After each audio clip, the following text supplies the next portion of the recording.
Welcome to ingress. और आज हम कर रहे हैं रोटेशनल मोशन जो पीवाईक्यूज है हमारे 24 से 14 तक के, है ना। तो वो सारे के सारे पीवाईक्यूज हम यहाँ पे लेने वाले हैं। तो आओ सबसे पहला फर्स्ट क्वेश्चन जो रीनीट में आया था, अभी नीट के बाद में रीनीट जो हुआ था उसमें ये क्वेश्चन आया। अब देखो इस क्वेश्चन में क्या है, यहाँ पे है radius of the gyration of the sphere is 5 kg about the x y is 5।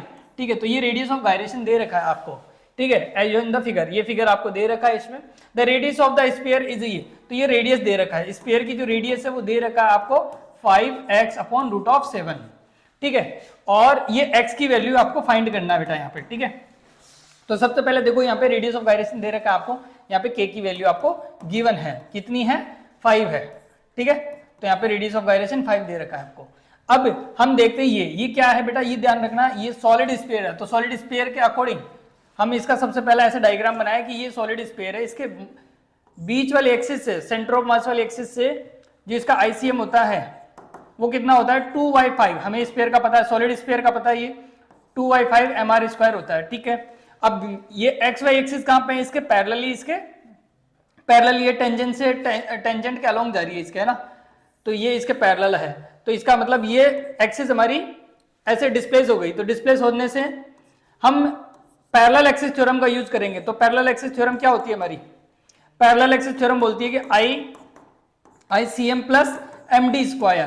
ठीक है, और डी क्या होता था, वो डिस्टेंस जहां पे आपकी जो सेंटर ऑफ एक्सिस है वो कितना डिस्प्लेस हुई है, तो वो डिस्टेंस होती थी हमारी। तो इसकी मोमेंट ऑफ इनर्शिया इस एक्स वाई के अबाउट निकालेंगे हम।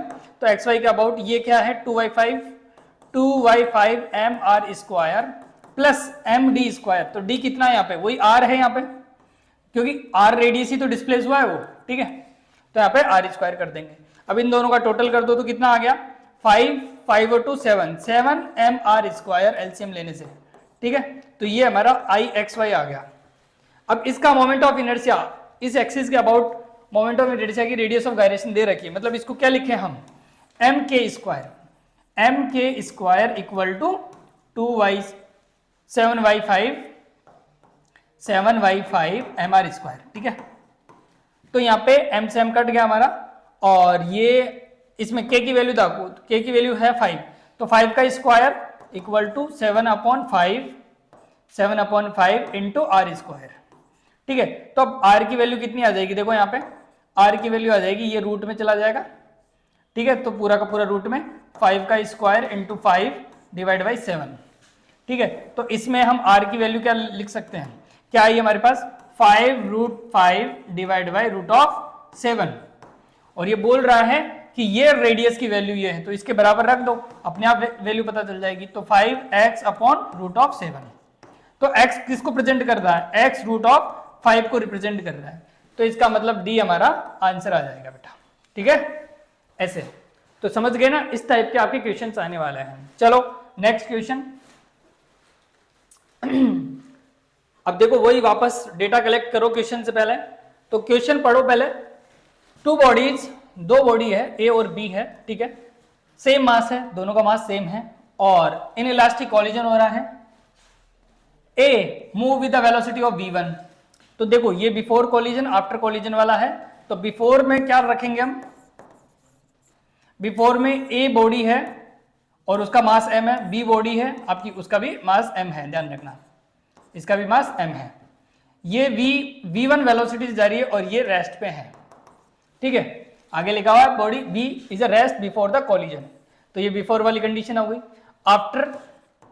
आफ्टर वाली वापस डायग्राम बना लो। आफ्टर के लिए देखो वेलोसिटी का क्या लिखोगे, यहाँ पे velocity of the system after the collision is v2। तो v2, अब देखो ये दोनों है ना ऐसे कंबाइंड होके जा रहे हैं, और किस वेलोसिटी जा रहे हैं, v2 वेलोसिटी जा रहे हैं, mm दोनों। ठीक है, दोनों का मास है, चिपक के जा रहे हैं एक तरह से, इनइलास्टिक ओरिजिन है ना, इसीलिए चिपक के जा रहे हैं एक तरह से वो। ठीक है, हम ये मान लेते हैं। अब यहाँ पे v1 v2 का रेशियो बताना है आपको, दोनों का मास m है। तो यहाँ पे सबसे पहले देखो v1 v2 का रेशियो बताना है ना आपको, तो सिंपल तरीके से करो एक बार कि इसका मोमेंटम कंजर्व करो, उसका मोमेंटम कंजर्व करो। तो यहाँ पे क्या लिखोगे m1 v1 प्लस ये तो 0 हो गया, क्योंकि v2 आपका ये v1 या u1 u2 बोल दो, इसको u2 बोल दो, u2 आपका 0 है, तो ये 0 हो गया। इक्वल टू में आफ्टर कॉलिजन इसकी कंबाइंड वेलोसिटी v2 है। ठीक है, आफ्टर कॉलिजन पूरे सिस्टम की वेलोसिटी ध्यान रखना, तो V2 कोलिजन है, पूरा सिस्टम है इसीलिए। अदरवाइज वो ऐसे बोलते ना कि बी ब्लॉक की वेलोसिटी V2 है तो वी ब्लॉक की मानते फिर इसकी हमें पता करना पड़ता, लेकिन ऐसा कुछ नहीं है, पूरे का पूरा सिस्टम V2 से जा रहा है तो V2 से लिख दो। अब V2 से जा रहा है तो m इंटू वी, तो m क्या लिखोगे, टोटल मास लिखोगे तो m प्लस m करना पड़ेगा तुम्हें, m प्लस m, और कंबाइंड वेलोसिटी V2 से जा रहा है तो ये इसका मोमेंटम लिख दिया हमने, ये मोमेंटम कंजर्व रह गया यहाँ पे। तो यहाँ पे क्या आया हमारा m1 v1 equal to m1 तो m ही अपना, दोनों का मास सबका मास है ना, सबका सेम है, और mm क्या करोगे 2m हो जाएगा, तो 2m इंटू वी2। अब यहाँ से mm कैंसिल हो गया हमारा, तो देखो v1 v2 का रेशियो आ जाएगा, v1 है इधर तो v2 को डिवाइड में भेज दो, ठीक है, तो 2 और ये 1, तो 2:1 आ गया, तो 2:1 किस में आंसर है, ये 2 में आंसर है। ऐसे तो सिंपली कोलिजन से आंसर आ गया है, इससे मोमेंटम से, ऐसा करना है, ठीक है। ये क्वेश्चन नंबर 3, इसका हमने वर्क पावर एनर्जी में भी देख लिया था, लेकिन अभी यहाँ पे एक बार और देख लेते हैं। देखो क्या है, पहले क्वेश्चन पढ़ो और डेटा कलेक्ट करो। ये 24 में आया था। हॉरिजॉन्टल प्लेन में है, इसका मतलब है ये हॉरिजॉन्टल प्लेन में इनिशियल वेलोसिटी ये है ओमेगा आरपीएम है, okay. Tension in the string T है, okay. If the speed is become 2 omega while keeping in the same radius, same radius, देखो ऐसा है, वर्टिकल में जा रहा है एक ऑब्जेक्ट ऐसे, ठीक है, और ये अभी जिस ओमेगा से घूम रहा है ना वो है ओमेगा आरपीएम से घूम रहा है ये, ठीक है। और ऐसा है, एक छोटा सा एक बॉब है जिसमें टी टेंशन है और इस वी वेलोसिटी से ये घूम रहा है, ठीक है, और यहाँ पे इसकी एंगुलर वेलोसिटी कितनी है, ओमेगा है, इसकी रेडियस आर है। फिर ये बोल रहा है कि इसी को सेम रेडियस उतनी रखनी है, ठीक है, टी टेंशन है अभी और रेडियस सेम रखनी है, और इसको वापस घुमाना है ना। तो अब यहाँ पे जो टी टेंशन डेवलप होगी टी डैश वो बताना है और रेडियस सेम रखना है, ठीक है, और मास भी बॉब का उतना ही है, बट इसकी जो एंगुलर वेलोसिटी है वो 2 ओमेगा कर देना है। ये दो केस है ऐसे, तो इन दोनों केस में अब ये हमें गिवन है कंडीशन और उसके बारे में पूछ रहा है, टी हमें गिवन है, ठीक है, टी टेंशन है, ध्यान रखना स्ट्रिंग में टेंशन टी है और ओमेगा है, मास m मान सकते हो, ठीक है। तो पहले इसके लिए इक्वेशन बना लो। तो देखो ये सर्कुलर में घूम रहा है तो सर्कुलर में ये जो टेंशन है वो सेंटर की तरफ है, तो यहाँ पे सेंट्रीपिटल फोर्स है, मतलब टी को हम सेंट्रीपिटल फोर्स से कंपेयर कर सकते हैं, ठीक है। सेंट्रीपिटल फोर्स क्या होता है, mv²/r होता है। अब आपको ओमेगा गिवन है तो आप ये फॉर्मूला लिखो या फिर m⍵² लिखो, ठीक है, लेकिन हमें डिटेल इसके अकॉर्डिंग गिवन है तो ये वाला फॉर्मूला ले लेना। मतलब तुम्हारा टेंशन क्या हो गया, m⍵²r, ठीक है, m मास है यहाँ पे, ठीक है, तो ये पहली कंडीशन बन गई फर्स्ट के अकॉर्डिंग। अब दूसरे में यही वापस टेंशन पता करना है, लेकिन ओमेगा 2 ओमेगा हो गया है तो उसमें टेंशन टी डैश बोल देते हैं हम, मास अपना सेम है, ओमेगा की वैल्यू 2 ओमेगा हो गया है, ठीक है, उसका 2 ओमेगा का स्क्वायर इंटू आर, रेडियस अब अभी भी सेम रखना है अपने को, है ना, तो आर का आर ही लेंगे। ये दो इक्वेशन आ गई, दोनों इक्वेशन को डिवाइड दे दो, अपने आप आंसर आ जाएगा। तो t dash upon t equal to क्या आ जाएगा, ये आ जाएगा 2 का स्क्वायर 4, तो 4m⍵² अपॉन ये m⍵²r, ठीक है, तो ये कट गया तो 4t आ गया, तो टी डैश इक्वल टू क्या आया 4 इंटू टी, मतलब पहले का 4 टाइम हो जाएगा, टेंशन बढ़ जाएगी, ठीक है। और आपको पता है ये तेज घुमाने से क्या होता है, टेंशन स्ट्रिंग में टेंशन बढ़ जाती है ना, तनाव बढ़ जाता है, तो इसका मतलब इसका ये आंसर आ गया, टी डैश कितना आया 4t, ठीक है, तो पहले के कंपैरिजन में 4t आ गया है, समझ गए। चलो भाई नेक्स्ट ऐसे क्वेश्चंस करने हैं आपको। नेक्स्ट है 4 क्वेश्चन नंबर 4। तो अब इसमें देखो क्या है, क्वेश्चन नंबर 4 में देखो, the moment of inertia of a thin road about an axis passing through its midpoint and perpendicular to the rod is 2400 gram centimetre square, ठीक है, द लेंथ ऑफ द 400 ग्राम।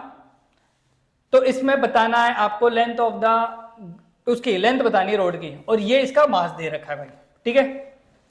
तो आपको यहाँ पे दे रखा है इसका मोमेंट ऑफ इनर्शिया दे रखा है, मोमेंट ऑफ इनर्शिया दे रखा है आपको, देखो कितना दे रखा है 2400, ठीक है, ग्राम सेंटीमीटर स्क्वायर में दे रखा है, ग्राम सेंटीमीटर स्क्वायर में दे रखा है, ठीक है, बाद में देख लेंगे हम वैल्यूज को कैलकुलेट करना है। तो मास दे रखा है कितना 400 ग्राम, 400 ग्राम दे रखा है, ठीक है, और ठीक है, अब जो बोला है ना उसके अकॉर्डिंग देखो, ये जो डिटेल्स से हमें कैलकुलेशन मिल गई, कैलकुलेशन के लिए डिटेल्स मिल गई, डेटा मिल गया।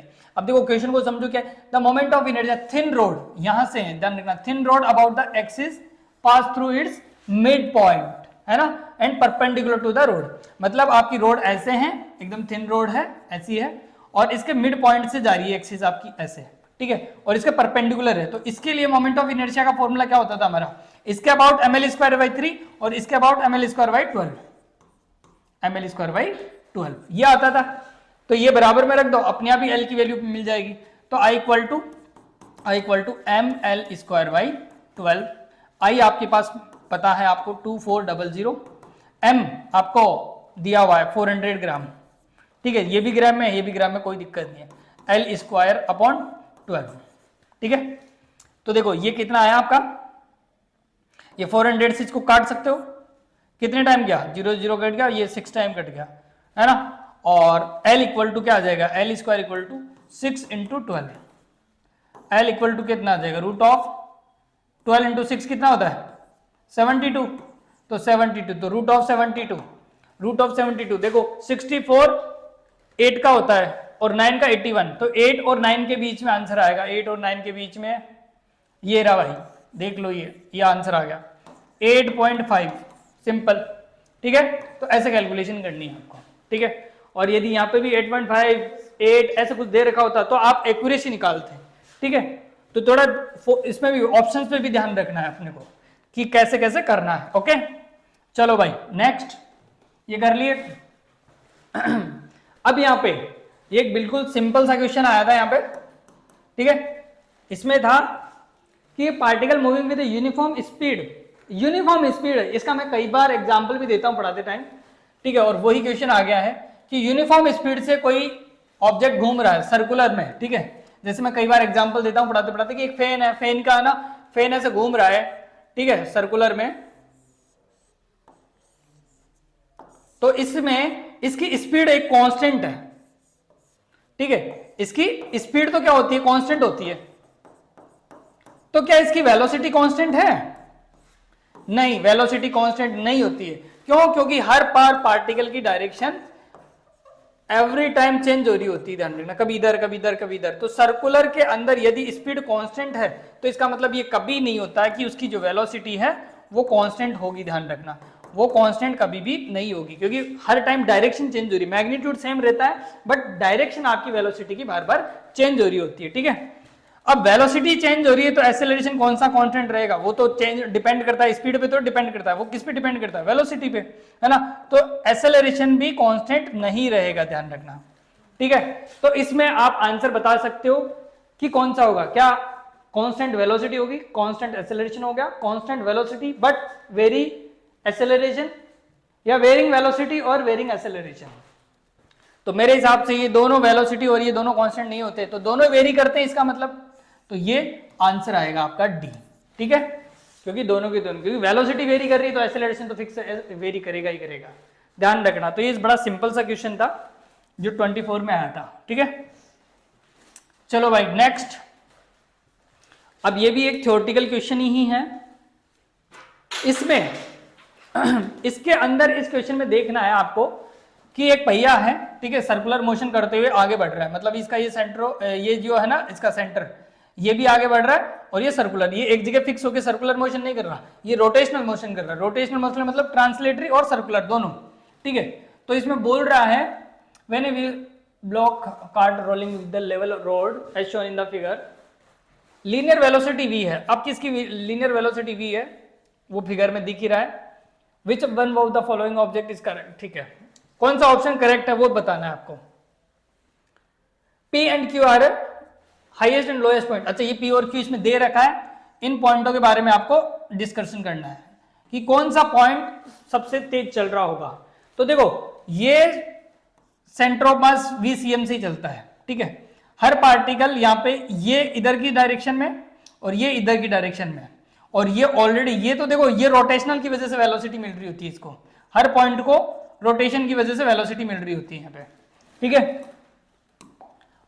और इसको खुद को एंगुलर ये जो लीनियर वेलोसिटी है वो सेंटर ऑफ मास के अकॉर्डिंग इसमें हमेशा यही रहती है, हर पॉइंट की यही रहती है। तो लीनियर वेलोसिटी है ना, लीनियर वेलोसिटी हमेशा इधर रहेगी, लेकिन जो रोटेशनल वेलोसिटी है वो डिपेंड करती है पॉइंट पे, ध्यान रखना, वो पॉइंट टू पॉइंट वेरी कर रही होती है। तो इस हाईएस्ट पॉइंट पे ना इधर है, और ये लीनियर वेलोसिटी भी इधर है, ठीक है। इस वाले पॉइंट पे रोटेशनल वेलोसिटी तो इधर है और लीनियर वेलोसिटी इधर है, ध्यान रखना। तो इसका मतलब ये, और लगभग लगभग इस पे जीरो ही होती है, ध्यान रखना। ऊपर जैसे जैसे जाते जाते हो लीनियर वेलोसिटी की डायरेक्शन ये रहती है। तो इस पे देखो, इस पे अपोजिट डायरेक्शन में है, तो ओवरऑल रिजल्टेंट कम रहेगी वेलोसिटी, और इस पॉइंट पे ना दोनों की डायरेक्शन एक है, इसलिए सबसे ज्यादा रहेगी इसमें। तो ऐसा लगेगा कि ये पॉइंट है ना सबसे तेज घूम रहा है, और ये पॉइंट ऐसा लगेगा लगभग लगभग रुका हुआ, ये जमीन के टच है अपना, है ना। तो ध्यान रखना, तो यही बताना है इसमें। तो अब बताओ कौन सा ऑप्शन आएगा इसमें। पी पॉइंट मूव स्लो, नहीं, पी तो कभी स्लो ही नहीं चल सकता। P move faster than Q, हाँ ये सही बात है, ध्यान रखना, ये क्यू से फास्टर चलेगा। पी और व्यू सेम से कभी नहीं चल सकते। पी है जीरो, नहीं कभी जीरो हो ही नहीं सकती, इसकी जरूर जीरो हो सकती है, उसकी तो कभी हो ही नहीं सकती, ठीक है। तो ये बी आंसर इसका सही है, ध्यान रखना, ठीक है, कि P is a faster than Q. Okay, चलो नेक्स्ट। कई क्वेश्चन थ्योरेटिकल आते हैं बट अच्छे क्वेश्चन आते हैं। अब ये देखो नीट 2023 में आया हुआ क्वेश्चन है, इसमें देखते हैं क्या है। Two particle a and b initial at a rest move toward each other, ठीक है, a mutual force of attraction at an instant, okay, at an instant when the speed of the A is a v and speed of B is a 3v, okay, the center of speed of the center of mass, okay, बड़ा simple सा question है। देखो ये बोल रहा है कि एक ऑब्जेक्ट है A मान लो और एक दूसरा ऑब्जेक्ट है B मान लो, ठीक है, ये एक दूसरे से ना म्यूचुअल, ध्यान रखना, ये म्यूचुअल फोर्स से अट्रैक्ट हो रहे हैं, ध्यान रखना, इसके ऊपर भी एक फोर्स लग रहा है, इसके ऊपर भी एक फोर्स लग रहा है, और वो म्यूचुअल फोर्स से अट्रैक्ट हो रहा है। इसका मतलब ये जो दोनों एक दूसरे के फोर्स लग रहे हैं वो एक दूसरे के इक्वल है, लेकिन अपोजिट डायरेक्शन में है, ठीक है। और इसकी वेलोसिटी से कोई फर्क नहीं पड़ता, इसकी कुछ ना कुछ वेलोसिटी दे रखा है यहाँ पे, ठीक है। इंडिविजुअल की वेलोसिटी v है और इसकी 3v है, ठीक है, उससे कोई फर्क नहीं पड़ेगा, फर्क पड़ता है हमारा फोर्सेस से, ठीक है। तो यहाँ पे ओवरऑल सिस्टम का फोर्स में देखूं तो ध्यान रखना, जब भी इंटरनल फोर्सेस की बात आती है हमारे पास, तो ध्यान रखना इंटरनल फोर्सेस में कभी भी सेंटर ऑफ मास की वेलोसिटी या एक्सेलरेशन नहीं आता, क्योंकि नेट फोर्स जीरो रहता है यहाँ पे, क्योंकि नेट फोर्स कितना है, नेट फोर्स यहाँ पे जीरो है, तो इसका मतलब है जो एक्सेलरेशन है वो भी जीरो रहेगा, और किसका, सेंटर ऑफ मास का एक्सेलरेशन जीरो रहेगा। मान लो इन दोनों का सेंटर ऑफ मास यहाँ पे है ना, तो वो यहीं रहेगा, ध्यान रखना, क्योंकि म्यूचुअली फोर्स क्या है, म्यूचुअली इक्वल है एक तरह से, ध्यान रखना, ये दोनों के दोनों क्या है, बराबर ये फोर्स है, ठीक है। तो जब भी इंटरनल फोर्स की बात हो या म्यूचुअल फोर्स की बात हो, ध्यान रखना, है ना, तो नेट फोर्स यदि जीरो है तो एक्सेलरेशन भी जीरो रहेगा। एक्सेलरेशन जीरो, इसका मतलब जो सेंटर ऑफ मास है वो अपनी जगह रहेगा, ध्यान रखना, कहीं नहीं जाएगा। तो इसमें क्या पूछ रहा था, speed of the centre of mass, speed, अरे वो स्पीड भी उसकी जीरो रहेगी, वो अपनी जगह हिलेगा ही नहीं, वो अपनी जगह रहेगा, ध्यान रखना। वो आ रहे तो हैं लेकिन सेंटर ऑफ मास अपनी जगह ही रहता है, ध्यान रखना।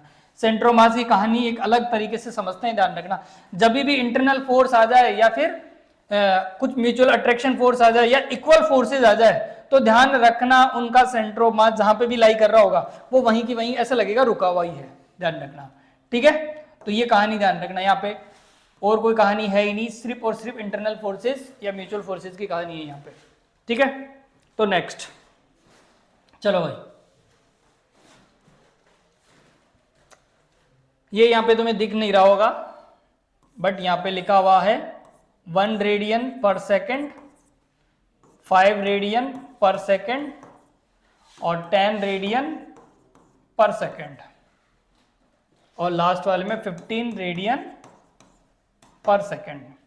D option, C option, B option और ए ऑप्शन। यहां पे है एक constant torque of 100 newton metre, okay, torque दे रखा है, कांस्टेंट दे रखा है, okay. Wheel of momentum inertia, अच्छा ठीक है, मोमेंट ऑफ इनर्शिया दे रखा भाई, केजी मीटर, ठीक है। About an axis passing through the its centre, okay. Starting from rest the angular velocity after 3 second, okay. 3 second के बाद में इसकी एंगुलर वेलोसिटी पूछा, एंगुलर वेलोसिटी मतलब ओमेगा पूछा है, ओमेगा फाइनल पूछा है, ठीक है।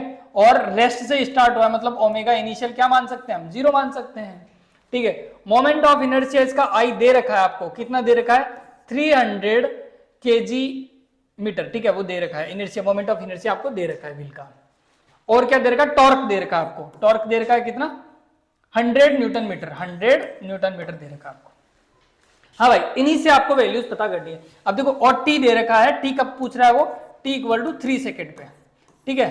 तो जैसे मोशन की इक्वेशंस यूज करते हैं वैसे ही एंगुलर मतलब रोटेशन में इक्वेशंस यूज करते हैं, बट इसका ध्यान रखो, जैसे हम पढ़ते हैं f equal to m a, मैंने ये लीनियर और रोटेशनल में दोनों में कंपेयर करके बताया था। तो रोटेशन के लिए क्या लिखते हो, टॉर्क इक्वल टू फोर्स की जगह टॉर्क लिखते हैं, एम की जगह मास की जगह यहाँ पे घूमता हुआ मास लिखते हैं, मतलब इनर्शिया लिखते हैं, एक्सेलरेशन की जगह हम लिखते हैं एंगुलर एक्सेलरेशन, है ना। तो ये दोनों से कंपेयर करते हैं हम कि एफ इक्वल टू एम होता है, वैसे ही torque equal to I into alpha होता है। अच्छा, टॉर्क दे रखा है, आई दे रखा है, तो अल्फा निकल सकता है यहाँ पे, कितना आया आई अपॉन अल्फा, तो टॉर्क है हमारा 100 और आई हमारा 300, ठीक है। तो 1/3 आ गया ये, तो ये 1/3 आ गया भाई, किस में आएगा ये, रेडियन पर सेकंड स्क्वायर में आएगा, ठीक है। ये आपका एक्सेलरेशन आ गया, ठीक। टी दे रखा है, ओमेगा दे रखा है, क्या इनसे ही निकाल सकते हैं हम बाकी की डिटेल्स, देखो बिल्कुल डिटेल्स इनसे निकाल सकते हो तुम, या फिर है ना इक्वेशन लगा दो, फर्स्ट इक्वेशन लगा दो मोशन की। तो मोशन की इक्वेशन जैसे लीनियर में क्या देखते हो, v equal to u plus a t लिखते हो, वैसे हम एंगुलर के लिए क्या लिख सकते हैं, omega f equal to omega i plus alpha into t लिख सकते हो तुम। तो ओमेगा एफ निकालना है आपको, ओमेगा आई 0 है, ठीक है, और अल्फा कितना 1/3 आया है हमारा, और ये 3 सेकंड पे पूछा है, तो 3 सेकंड पे, तो ओमेगा कितना आ गया, ओमेगा फाइनल आ गया भाई, 3 से 3 कट रहा 1, तो ये 1 आ गया। तो यहाँ पे आंसर 1 आएगा, ध्यान रखना, इसका मतलब ऑप्शन एक आंसर आएगा, ध्यान रखना, रेडियन पर सेकंड में। तो ऐसे सिंपल सिंपल क्वेश्चंस कर सकते हो तुम, ठीक है। अब देखो ये नीट में आए हुए क्वेश्चन, तो इनको देखोगे ना तो लीनियर से कंपेयर करोगे तो इजीली क्वेश्चन बना लोगे आप, ठीक है। चलो नेक्स्ट,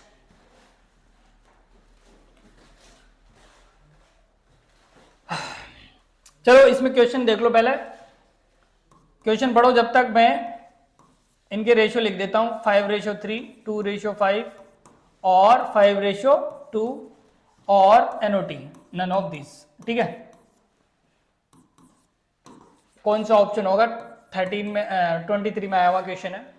रोटेशन से भी देखो काफी सारे क्वेश्चन आ जाते हैं, 4-5 क्वेश्चन हर साल आते हैं, ध्यान रखना। तो रोटेशन सर्कुलर मिला के आ जाते हैं इसमें, ध्यान रखना।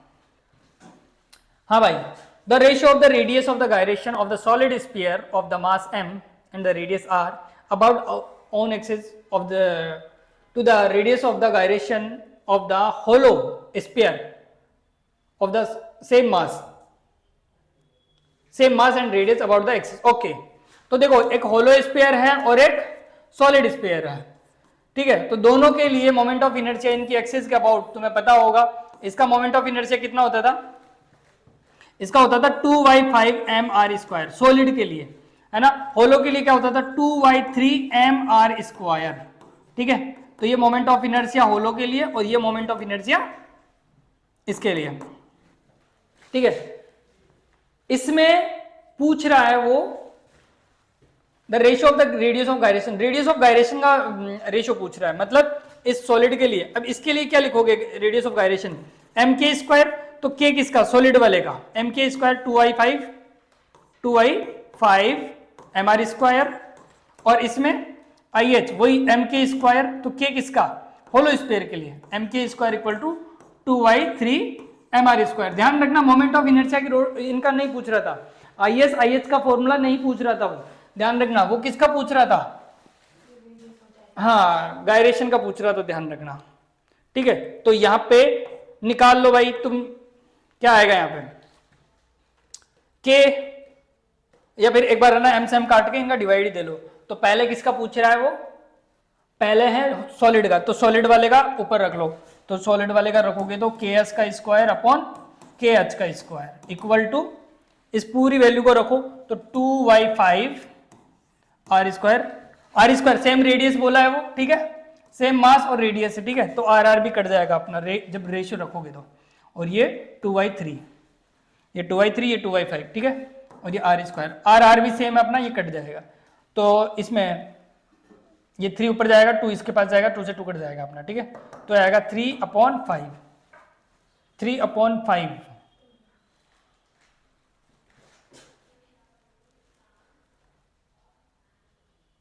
द रेशियो ऑफ दिस, ठीक है। यहां पर रूट नहीं आया भाई, m² r² mr², ठीक है। रेडियस ऑफ गायरेशन में इसमें रूट नहीं आया, रूट भी आएगा, ध्यान रखना है यहाँ पे सब। अभी देखते हैं एक बार, MKS/MKH, ठीक है। तो इसमें रूट इधर भेजो, तो रूट एक साथ भेजोगे तो क्या रेशियो आ जाएगा, KS/KH का रेशियो क्या आएगा, √3/√5, मतलब इसका √3/√5 आएगा भाई, ध्यान रखना, ठीक है। कहीं गड़बड़ तो नहीं है ना, देख लो एक बार, नहीं है।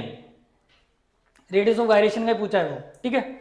यदि इनर्शिया का पूछता तो डायरेक्ट ही लिख देते, इनर्शिया का देखो इनर्शिया का पूछता ना वो, तो IS/IH कर देते। mr² दोनों में सेम है, मास बोला है ना, मास रेडियस सेम है, तो सेम है, 2/5 2/5 2/5 2/3, तो 2/5 और 2/3, 3 ऊपर चला जाएगा, 2 से 2 कट जाएगा, तो 3/5, तो ये रेशियो आ जाता है, तो 3/5 आ जाता है हमारा, ठीक है। लेकिन यहाँ पे ये तो पूछा ही नहीं है, यहाँ पे ये वाला रेशियो तो पूछा ही नहीं है, वो हमें रेडियस ऑफ गायरेशन का पूछा था रेशियो, तो वो आएगा ये, ध्यान रखना, रूट के अंदर √3/5, √3/5, यहाँ पे कोई बात नहीं दे रखा है, तो ध्यान रखना, √3/5, जो भी आंसर आएगा वो ये आएगा, ठीक है। ये करेक्ट कर लेना, यहाँ पे ऑप्शंस नहीं मैच हो रहे, कोई दिक्कत नहीं, हाँ फिर नोट आ जाएगा, इसमें मैच नहीं हो रहा है तो वेरी गुड, ऐसा भी होता है, ध्यान रखना, यहाँ पे मैच नहीं हो रहा, और यदि मैंने ये ऑप्शन सारे मैच करवाए तो ये ध्यान रखना है, ठीक है। अबे इसको चलो भाई नेक्स्ट क्वेश्चन, और इस क्वेश्चन में आप देखते हैं हम, angular acceleration of the body moving along with the circumference of a, ठीक है। एंगुलर एक्सेलरेशन के बारे में बताना भाई, एंगुलर एक्सेलरेशन बहुत अच्छा क्वेश्चन है ये, कई बच्चों को लगता है एकदम सिंपल है, कई बच्चों को लगता है ये पता नहीं क्या पूछ लिया है ना। Angular acceleration of a body, अब देखना इसमें एक बड़ी काम की चीज है, moving along A circumference of the circle, ठीक है। ये ऐसे एक कोई ऑब्जेक्ट है जो ऐसे सर्कुलर में ऐसे घूम रहा है एक तरह से, ठीक है, ये इसका सेंटर है, और यहाँ पे मान लो कोई भी ऑब्जेक्ट है या फिर कुछ भी मान लो, एक बॉडी है जो सर्कुलर में घूम रही है, इसके सर्कमफेरेंस क्या लॉन्ग, ठीक है, ये मास है ऐसे घूम रही है वेलोसिटी से, ठीक है। अब आपको ये बोल रहा है एंगुलर एक्सेलरेशन, मतलब अल्फा की बात बतानी है आपको, कि अल्फा के बारे में कौन सा ऑब्जेक्ट है, alpha along the radius toward the centre. कई बच्चों को ऐसा लगता है कि ये सेंट्रीपिटल फोर्स इधर लगता है ना, तो एक्सेलरेशन सेंट्रीपिटल एक्सेलरेशन भी इधर लगता है, ठीक है, बट एक्चुअल में सेंट्रीपिटल एक्सेलरेशन टेंजेंशियल एक्सेलरेशन उन दोनों का कोई मतलब नहीं है, ध्यान रखना। एंगुलर एक्सेलरेशन का मतलब है इन दोनों का रिजल्टेंट एक तरह से, तो उसकी जो डायरेक्शन होती है ना वो यही नहीं होती, ध्यान रखना। यहाँ पे समझना अल्फा की डायरेक्शन अलग होगी, और अल्फा की डायरेक्शन अलग कौन सी होगी, ये होती है राइट हैंड थंब रूल से, ध्यान रखना। लाइक आप ये फोर्स, ये डिस्टेंस की डायरेक्शन है और फोर्स इधर लग रहा है, ठीक है, मैं किसी भी चीज को ट्विस्ट करता हूं, ठीक है, लाइक मैं यहाँ पे जाके यहाँ पे इधर की साइड में ऐसे फोर्स लगाता हूँ, ठीक है, तो टॉर्क की डायरेक्शन किधर होती है, ये रेडियस है, ये फोर्स है, ठीक है, तो राइट हैंड थंब रूल का यूज करो, देखो ऐसे जाना है, ठुल्लू बनाना है ऐसे, और तो अंगूठा किधर जा रहा है, इनसाइड, मतलब क्रॉस में है इसकी, है ना, तो इसमें भी देख सकते हो तुम, देखो ये है ना, ये इसमें वेलोसिटी की डायरेक्शन किधर है, इधर की साइड, ठीक है, और रेडियस की डायरेक्शन किधर है, इधर, क्योंकि हम एक्सेलरेशन को कई बार ऐसे लिखते हैं ना, F क्रॉस R, मतलब R इक्वल टू, ये डिपेंड करता है किस किस पे, R पे और इसकी वेलोसिटी पे, वेलोसिटी की डायरेक्शन पे, ध्यान रखना, इन दोनों की डायरेक्शन के ऊपर डिपेंड करता है ये। तो इनकी देखो इसमें डायरेक्शन किधर है, मान लो ये इसकी रेडियस की डायरेक्शन ये है और वेलोसिटी की डायरेक्शन ये है ना, तो अंगूठा किधर जा रहा है, देखो रेडियस की डायरेक्शन ये, वेलोसिटी की डायरेक्शन अंदर है ना, तो अंगूठा किधर जा रहा है, ऊपर, मतलब ऊपर की डायरेक्शन इस अल्फा की डायरेक्शन रहेगी, इसका मतलब इस अल्फा की डायरेक्शन ऊपर की तरफ रहेगी। तो ये कौन सा ऑप्शन मैच हो रहा है इसके अकॉर्डिंग, अलोंग द रेडियस, मतलब इस अलोंग नहीं, अलोंग द रेडियस होता ही नहीं, ये रेडियस है अपनी और ये वेलोसिटी है। अलोंग द टेंजेंशियल नहीं, अलोंग द टेंजेंशियल भी नहीं होता, मतलब अंदर भी नहीं जाता वो, ठीक है। Along the axis of rotation, हाँ along the axis of the rotation होता है, ध्यान रखना। ये एक्सिस है अपनी, तो एक्सिस के अलोंग हो रहा है, देखो एक्सिस की डायरेक्शन भी यही है और अलोंग ये इसकी अल्फा की डायरेक्शन भी यही रहेगी, ध्यान रखना। तो ये अच्छा खासा क्वेश्चन था, along the axis of the rotation. इसमें सी आंसर आएगा, ध्यान रखना। कई बच्चे अजीबोगरीब पहला वाला ऑप्शन लगा देते हैं, टूवर्ड द रेडियस, ये रेडियस वाला नहीं होगा, ध्यान रखना पहले, क्योंकि ये यहाँ पे वेक्टर क्वांटिटी होती है, ध्यान रखना। जब भी इसको सॉल्व करते हैं ना तो ये वेक्टर क्वांटिटी से निकल के आता है। जैसे अल्फा इक्वल टू, अल्फा की क्या तुम यूनिट क्या जानते हो, रेडियस, रेडियन पर सेकंड स्क्वायर, ठीक है। और अल्फा और एक्सेलरेशन, एक्सेलरेशन में तुम यदि इसको मल्टीप्लाई करते हो, एक्सेलरेशन में डिवाइड करते हो आर का, ध्यान रखना, तो जाके आता है तुम्हारा ये। तो यहाँ पे एक्सेलरेशन के अकॉर्डिंग तुम क्या लिख सकते हो, आर क्रॉस अल्फा, ये आता है एक्चुअली रिलेशन, ये एक्सेलरेशन और ये एंगुलर एक्सेलरेशन, इन दोनों में। तो ये भी वेक्टर क्वांटिटी, ये भी वेक्टर क्वांटिटी, दोनों के बीच में क्रॉस प्रोडक्ट होता है, ध्यान रखना। तो क्रॉस प्रोडक्ट की जो भी डायरेक्शन निकालते हो वो राइट हैंड थंब रूल लेके ही करना, ध्यान रखना, ठीक है। या फिर राइट हैंड पाम रूल, मतलब ये वाला आपका पाम है और ये उंगलियां ऐसे, तो अंगूठा डायरेक्शन थर्ड डायरेक्शन को दिखाएगा, आई जे के को, मतलब ये आई में है, जी जे में है, तो आई क्रॉस जे के को दिखाएगा, ध्यान रखना। तो इनकी परपेंडिकुलर डायरेक्शन इसकी होती है, इस तरीके से ढूंढना है अपने को, ठीक है। तो ये एक्सेलरेशन की डायरेक्शन इधर है और रेडियस की डायरेक्शन इधर है, तो इनके परपेंडिकुलर होती है एंगुलर एक्सेलरेशन की डायरेक्शन, इसीलिए ये अच्छा क्वेश्चन था आपका, ठीक है। चलो नेक्स्ट क्वेश्चन। अब इसके अंदर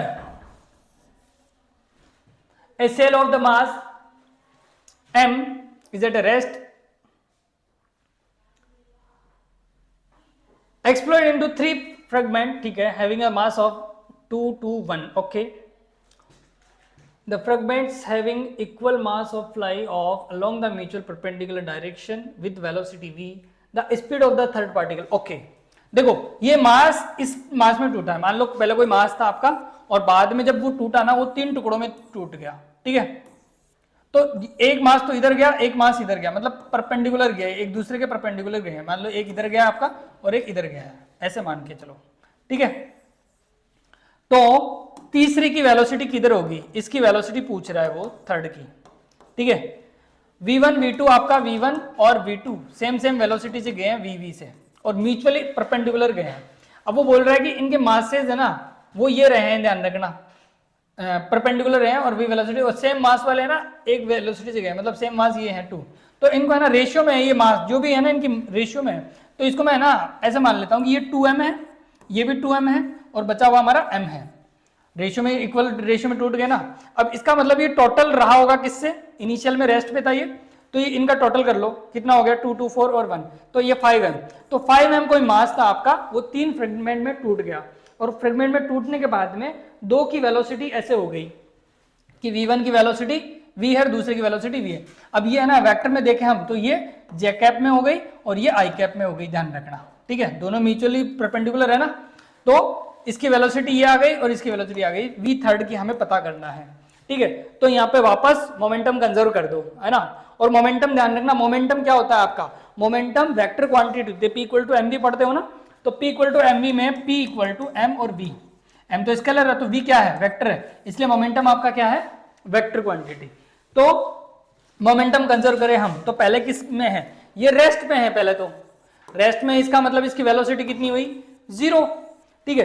तो हम क्या लिखेंगे 5m बिफोर द कॉलिजन, ठीक है, 5m into 0 equal to after collision, after collision ये है आपका 3 फ्रेगमेंट में टूटा ये, ठीक है। तो उनकी अलग अलग वेलोसिटी है, तो देखो किस किस की velocity 2m into v j cap, 2m into v i cap plus एक m मास का है m इंटू v3, ये हमें v3 ही पता करना है, ठीक है। v3 पता चल जाएगा आपको क्या होगा, ये तो 0 हो गया पूरा का पूरा, और इसमें देखो क्या हो गया, ये है हमारा minus m v3 equal to 2m common ले लो या फिर 2m कॉमन ले लो, ठीक है। तो यहाँ पे आ गया 2v i कैप और 2v j कैप, ये आ गई डायरेक्शन हमारी, तो m से m कैंसिल, तो v की वैल्यू ये आ गई,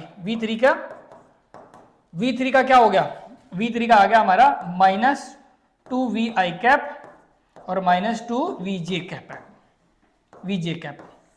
ये वेलोसिटी है, लेकिन ये वेक्टर क्वांटिटी में आई है, और आपके पास जो है वो मैग्नीट्यूड फॉर्म में, देखो यहां पे है v √2v, 2√2v और 3√2v। ये हैं ऑप्शंस आपके ए, बी और सी, डी, इनमें से बताना है। तो ये देखो वेक्टर में है, तो वेक्टर का मैग्नीट्यूड निकाल लो, उसमें क्या है, तो वेक्टर का मैग्नीट्यूड निकालोगे तो क्या आ जाएगा, इन दोनों का, ये दोनों एक दूसरे के परपेंडिकुलर है आई और जे में, तो जब भी परपेंडिकुलर होते हैं तो डायरेक्ट हम लगाते हैं वी एक्स का स्क्वायर वी वाई का स्क्वायर, तो वी एक्स का स्क्वायर वी वाई का स्क्वायर, दोनों का स्क्वायर कर लो, आराम से निकल जाएगा। तो कितना आ जाएगा, 2 का square 4 v square plus 4 v square, ठीक है। तो यहाँ पे 8 आ गया, तो 8 को क्या बोलते हो, 2√2 वी आ गया आपका, तो v3 आपका ये आ गया, ध्यान रखना। तो 2√2v किस में आ रहा है, आंसर थर्ड सी, तो ये आपका आंसर हो जाएगा भाई, ठीक है। तो ऐसे करना है, ध्यान रखना, यहाँ पे कभी भी डायरेक्ट करने का तरीका मत लगाना, यदि डायरेक्शन नहीं लगाए तो तुम क्या करोगे पता है, 2mv 4mv, v का m का डिवाइड दोगे तो सर बोलोगे सर यहाँ पे तो आ गया 4v आ गया, तो 4v तो आंसर मैच ही नहीं कर रहा, तो इसलिए ध्यान रखना, इसीलिए मैं बोल रहा हूं कि ये वेक्टर है, वेक्टर का यूज करना, अदरवाइज क्वेश्चन गलत कर जाओगे, ठीक है। जब भी मोमेंटम निकालो वेक्टर का यूज करके निकालो, वेक्टर में आएगा कोई दिक्कत नहीं है, बाद में मैग्नीट्यूड निकाल लो, एक्यूरेट आंसर आएगा आपका, ठीक है। चलो भाई नेक्स्ट,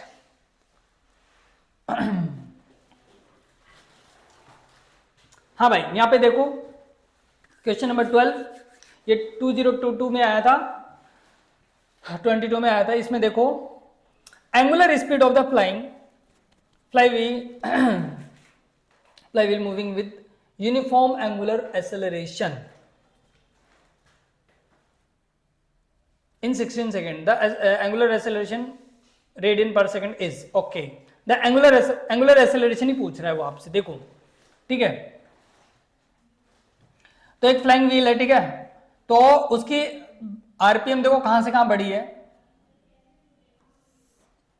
ये इसकी स्पीड बढ़ी है, ध्यान रखना, ये एंगुलर वेलोसिटी है लेकिन आरपीएम में है। अच्छा एक ध्यान रखना, आरपीएम को रेडियन पर सेकंड में करने के लिए, अब देखो यहां पे तुम्हें ओमेगा दे रखा है, ओमेगा इनिशियल दे रखा है और ओमेगा फाइनल तुम्हें दे रखा है, लेकिन ओमेगा इनिशियल ओमेगा फाइनल दे रखा है फ्रॉम 2, ठीक है, तो फ्रॉम है 1200 और ये है 3120, ये और 16 सेकंड में टी दे रखा है, 16 सेकंड में आपको बताना है किसका, एंगुलर एक्सेलरेशन का, अल्फा का।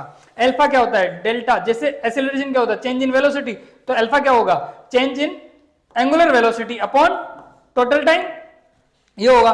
तो इसको क्या लिखोगे, ओमेगा एफ माइनस ओमेगा आई, बस इतना सा करना था और आपको टी मतलब टी का डिवाइड देके एंगुलर एक्सेलरेशन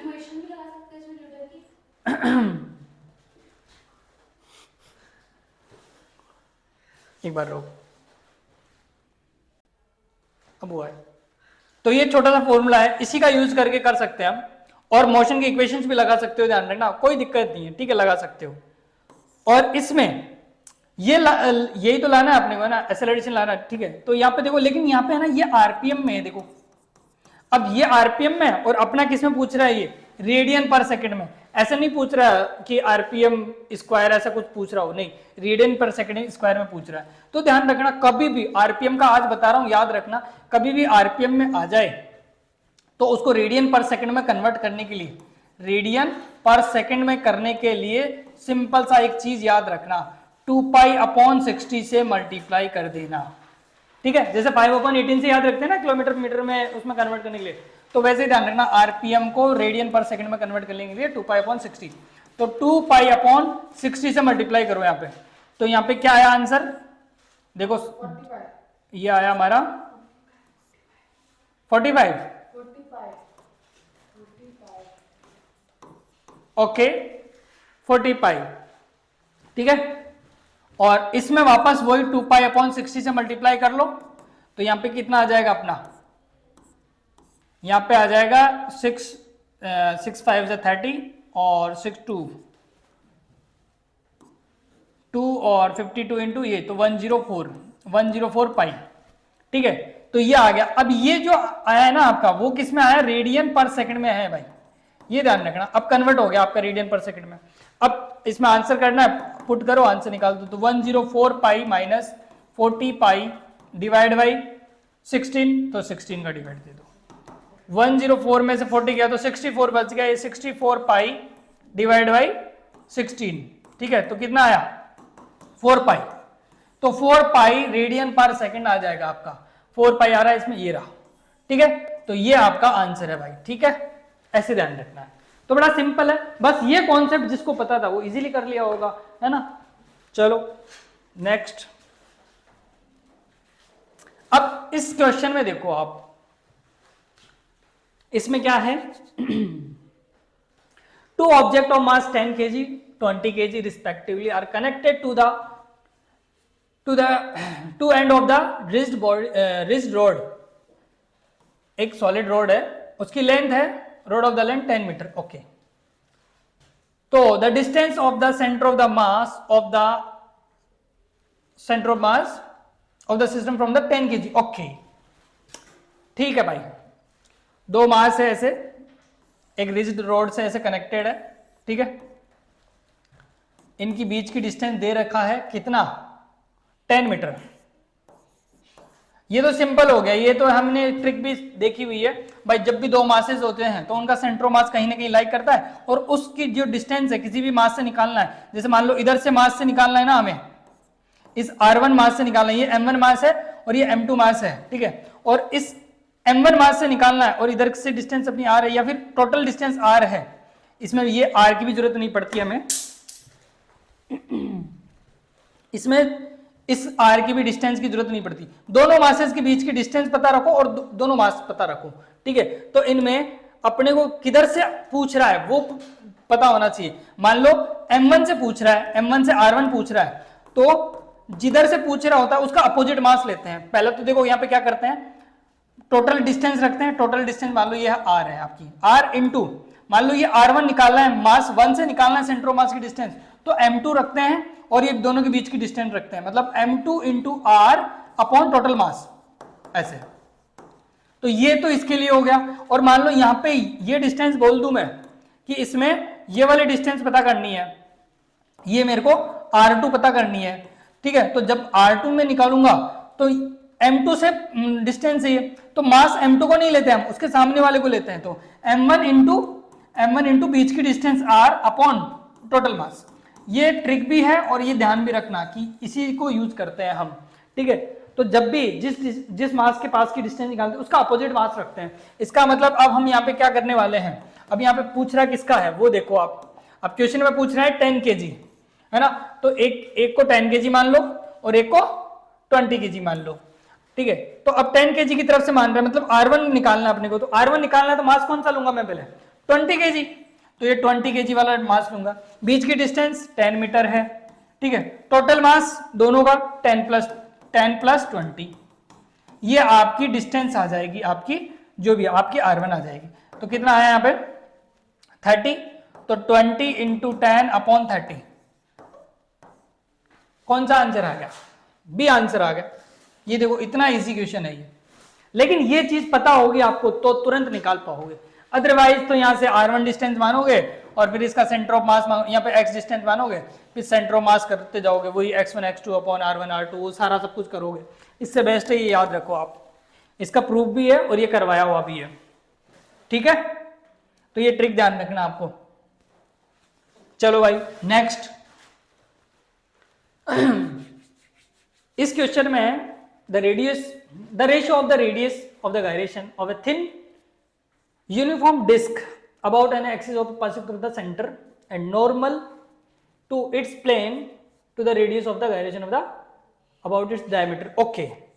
और ये पूछा है किसका है, रेडियस ऑफ गायरेशन का पूछ रहा है। ये देखो ऐसा ही क्वेश्चन में हमने पहले भी किया था, तो ध्यान रखना वो कभी भी इनर्शिया का नहीं पूछेगा वो, क्योंकि इनर्शिया का तो सिंपल है, फॉर्मूला वो करना है, फॉर्मूला पुट करो और आंसर निकल जाएगा।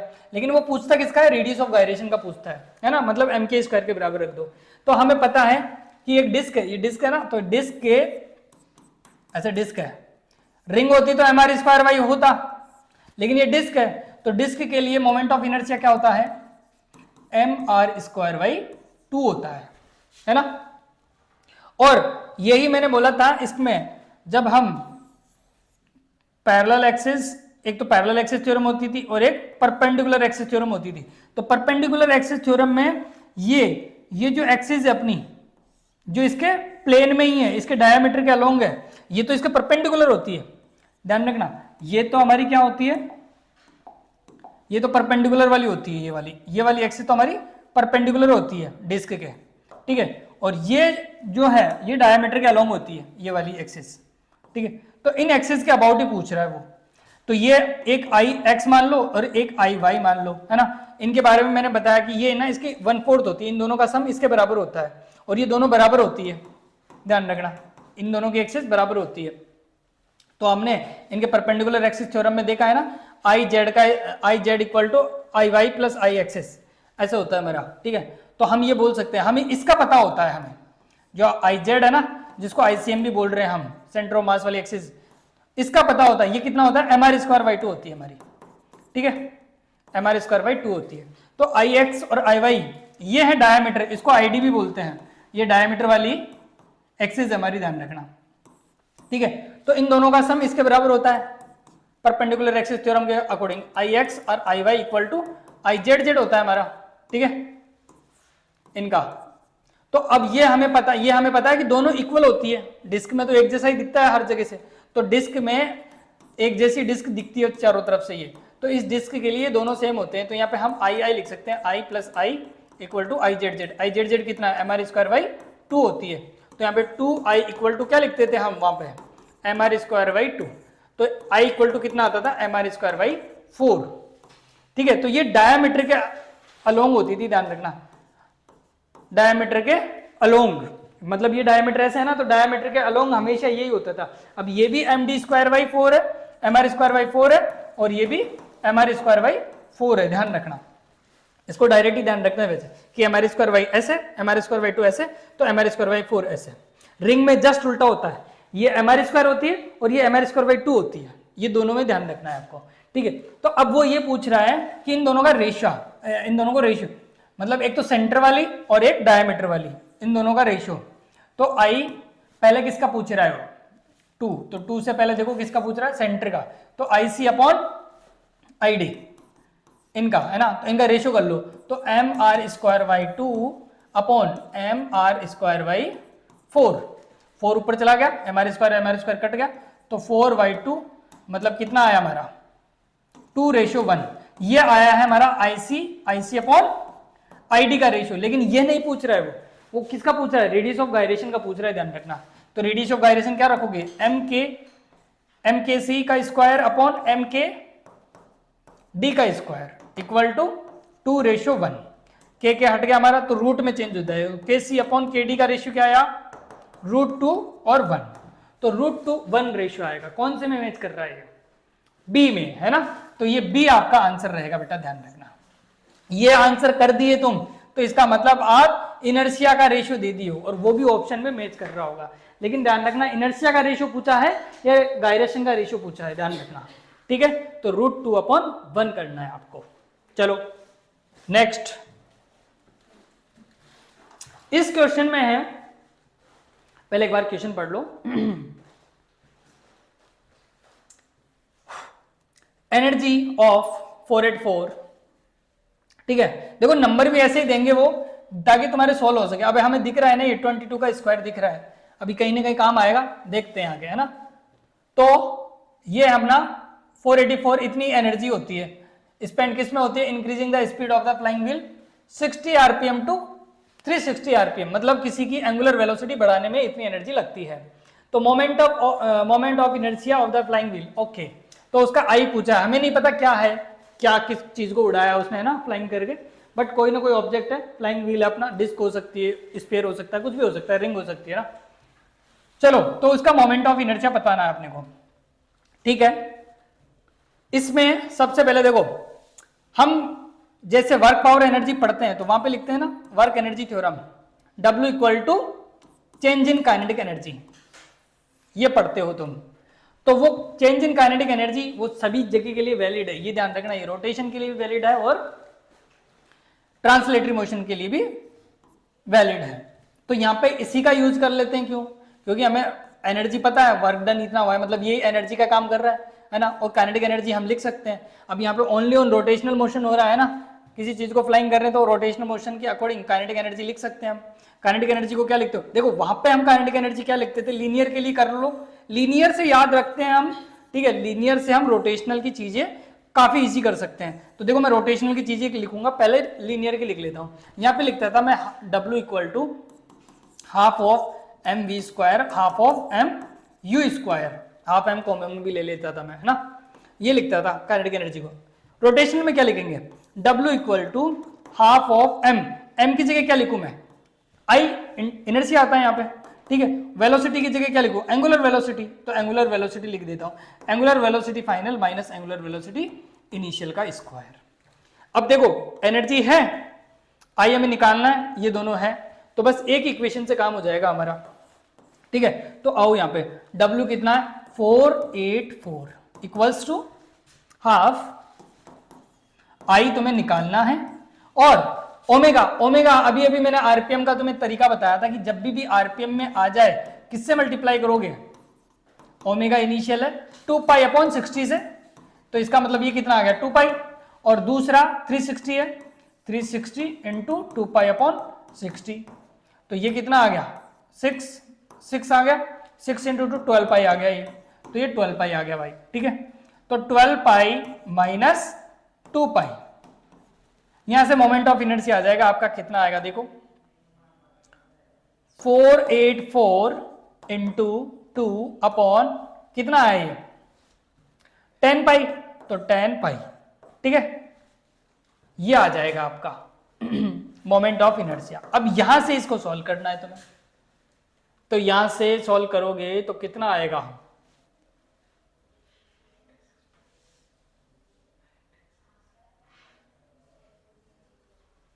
अच्छा एक गड़बड़ कर रहे हैं हम, एक गड़बड़ कर दी है, यहाँ पे स्क्वायर है, ठीक है, एक स्क्वायर है, तो देखो यहाँ पे एक छोटी सी गड़बड़ हो गई।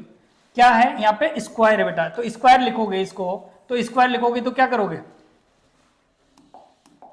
यहाँ पे स्क्वायर करोगे ना, तो इसका स्क्वायर और इसका स्क्वायर, स्क्वायर भी तो करना है अभी, ठीक है। तो हाफ आई, हाफ आई, और ये कितना हो जाएगा? 12 का 144 pi square minus 4 pi square, ठीक है, और ये 484 ये है। अब इसकी कैलकुलेशन देखो इजी तरीके से मैं बताऊं कैसे करते हैं। 484 इंटू 2 डिवाइड बाई 144 में से 4 गया तो 40, तो 140 पाई इंटू पाई स्क्वायर।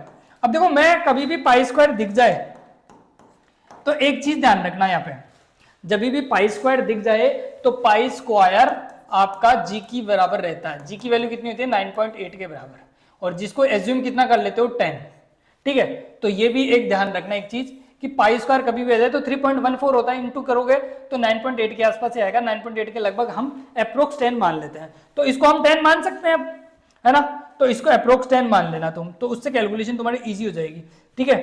तो अब देखो यहाँ पे ये 10 है और ये 284 है, तो इसमें कितना हो जाएगा? देखो यहाँ पे डिवाइड जा रहा होगा, काटो एक बार, ये 70 हो गया हमारा, ठीक है। यहाँ पे 10 लिख सकते हैं इसको भी, पाई स्क्वायर को 10 लिख देंगे, ठीक है। अब 7 का 2 छोड़ के वो कर देना, 0 लगा देना, 7 का डिवाइड दे दो, तो 7 का डिवाइड दो। अब देखो यहाँ पे 4.8 सॉरी, क्योंकि 100 का डिवाइड दोगे ना तुम, ऐसे देखो 484 डिवाइड बाई 7 इंटू 100 का डिवाइड दोगे तो पॉइंट यहाँ पे लगाओगे, ये कट गया। अब 7 का डिवाइड दोगे तो देखो 4.8 आ रहा है ना, तो इसको हम ऐसे लिख सकते हैं ना कि अराउंड लगभग किसके बराबर है ये, या फिर 7 का डिवाइड दे दो पहले ही, एक छोड़ के पॉइंट लगा दो, तो देखो यहाँ पे दोगे एक 0 बच जाएगा तुम्हारा, तो यहाँ पे 48 है, तो 48 लगभग 49 के अराउंड है, तो इसको 7 टाइम गया ना ये, और 7 में फिर 10 का दो तो 0.7 आ गया ना डायरेक्ट, ठीक है। तो ऐसे कैलकुलेशन, अप्रोक्स कैलकुलेशन करना सीखना तुम, तो 0.7 आ जाएगा तुम्हारा, तो 0.7 आ रहा है, 0.7, ये 0.07 है, ये 0.7 है, तो आपका बी आंसर आ जाएगा बेटा, ध्यान रखना, ठीक है। तो ऐसी छोटी छोटी पॉइंट्स या कैलकुलेशंस करना तुम सीखोगे तो बढ़िया रहेगा। चलो भाई नेक्स्ट